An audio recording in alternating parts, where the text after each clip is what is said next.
కార్తీక పురాణం 26వ అధ్యాయం. దూర్వాసుడు శ్రీహరిని శరణు వేడుట. శ్రీహరి బోధ. ఈ విధంగా ఆత్రి మహాముని అగస్త్యునితో దూర్వాసుని కోపం వల్ల కలిగిన ప్రమాదంను తెలిపి మిగిలిన వృత్తాంతమును ఇట్లు తెలియజేశాను. ఆ విధంగా ముక్కోపి అయిన దూర్వాసుడు భూలోకమున, భువర్లోకమున, పాతాళ లోకమున, సత్యలోకమునకు తిరిగి తిరిగి అన్ని లోకముల్లో తనను రక్షించువారు లేకపోవటచే వైకుంఠమునకు మహావిష్ణువు కడకు వెళ్ళి, వాసుదేవ, జగన్నాథ, శరణాగత రక్షణ బిరుదాంకిత రక్షింపుము. నీ భక్తుడైన అంబరీషుడుకు కీడు చేయదలిచిన నేను బ్రాహ్మణుడుగాన ముక్కోపినై మహాపరాధం చేసి తిని. నువ్వు బ్రాహ్మణ ప్రియుడవు. బ్రాహ్మణుడైన భగు మహర్షి నీ యురముపై తన్నినను సహించితివి. ఆ కాలి గుర్తులు నేటికి నీ వక్షస్థలమందున్నది. ప్రశాంత మనస్కుడివై అతన్ని రక్షించినట్లే కోపంతో నీ భక్తుని శాపమిచ్చి నన్ను కూడా రక్షింపుము.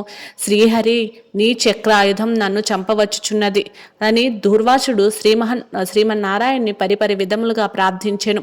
ఆ విధముగా దూర్వాసుడు అహంకారమును వదిలి తనను ప్రార్థించుట చూచి శ్రీహరి చిరునవ్వు నవ్వి, దూర్వాస, నీ మాటలు యథార్థములు. నీ వంటి తపోధనులు నాకు అత్యంత ప్రియులు. నువ్వు బ్రాహ్మణ రూపమున పుట్టిన రుద్రుడవు. నిన్ను జూచిన వారు 3 లోకములందు భయపడకుందురా. నేను త్రికరణములచే బ్రాహ్మణులకు మాత్రం ఎట్టి హింస కలిగించను.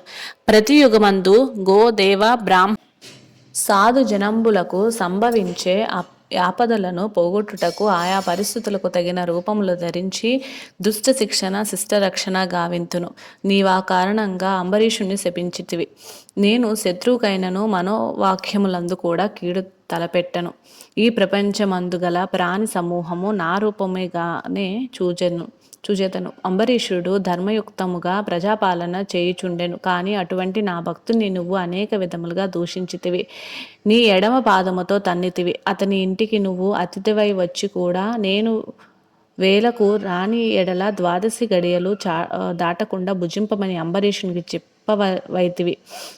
అతడు వ్రతభంగమునకు భయపడి నీ రాకకై చూచి జలపానమును మాత్రమే చేశాను. అంతకంటే అతడు అపరాధము ఏమి చేశాను? చతుర్వర్ణముల వారికి భోజన నిషిద్ధ దినములందు కూడా జలపానము దాహశాంతిని పవిత్రతను చేయదగినదే కదా. జలపానం మొనరించిన మాత్రమున నా భక్తుని దూషించి శపించితివి. అతడు వ్రతభంగమునకు భయపడి జలపానం చేసినాడు గాని నిన్ను అవమానించుటకు చేయలేదే. నువ్వు మండిపడుచున్న బ్రతిమాలను నిన్ను శాంతింపజేశాను. ఎంత బ్రతిమాలను నువ్వు శాంతింపనందున నన్ను శరణు వేడెను. నేనప్పుడు రాజహృదయములో ప్రవేశించినాను. నీ శాప ఫలము 10 జన్మల్లో అనుభవించుదునని పలిగిన వాడిని నేనే. అతడు నీ వలన భయముచే నన్ను శరణు వేడుచు కానీ తన దేహం తాను తెలుసుకునే స్థితిలో లేదు. నీ శాపమును అతడు వినలేదు. అంబరీషుడు నా భక్తి కోటిలో శ్రేష్ఠుడు, నిరపరాధి, దయాశాలి, ధర్మతత్పరుడు. అటువంటి వాణ్ణి అకారణంగా దూషించితివి. అతన్ని నిష్కారణంగా శపించితివి. విచారించవలదు. ఆ శాపము లోకోపకారంకై నేనే అనుభవింతును. అదెట్లనని నీ శాపంలో నీది మొదటి జన్మ మత్స్య జన్మ. నేనీ కల్పమును మనువును రక్షించు నిమిత్తము సోమకుడును రాక్షసుని జంపుటకు మత్స్య రూపమెత్తెదను. మరికొంత కాలమునకు క్షీరసాగరమును మదించుటకు మందర పర్వమును కవ్వముగా చేదురు. ఆ పర్వతమును నీటిలో మునగకుండా కూర్మ రూపమున నా వీపున మోయుదును. వరాహ జన్మమెత్తి హిరణ్యాక్షుని వధింతును. నరసింహ జన్మమెత్తి హిరణ్యకశిపుని జంపి ప్రహ్లాదుని రక్షించతను.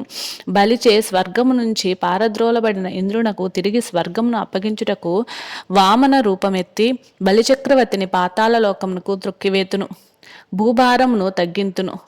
లోకకంటకుడైన రావణుని జంపి లోకోపకారము చేయుటకు రఘువంశమున రాముడినై జన్మింతును. పిదప యదువంశమున కృష్ణునిగాను, కలియుగమున బుద్ధుడుగాను, కలియుగాంతము విష్ణు చిత్తుడైన విప్రుని అంట కల్కి అని పేరున జన్మించుదును. అశ్వరుడుండనే పరిభ్రమించుచు బ్రహ్మదేశులందును నందర్ను మట్టుబెట్టెదను. నువ్వు అంబరీషుని శాపరూపమునిచ్చిన 10 జన్మలను ఈ విధంగా పూర్తి చేయుదును. ఇట్లు నా దశావతారమును సదా స్మరించు వారికి సమస్త పాపములు హరింపజేసి వైకుంఠ ప్రాప్తి నొసంగెదను. ఇది ముమ్మాటికి తథ్యం. షడ్విదంశోధ్యాయము 26వ అధ్యాయము సమాప్తం. స్వస్తి. ఓం నమ శివాయ. ఓం నమ శివాయ. ఓం నమ శివాయ. హర హర మహదేవ శంభో శంకర. ఓం నమో నారాయణ.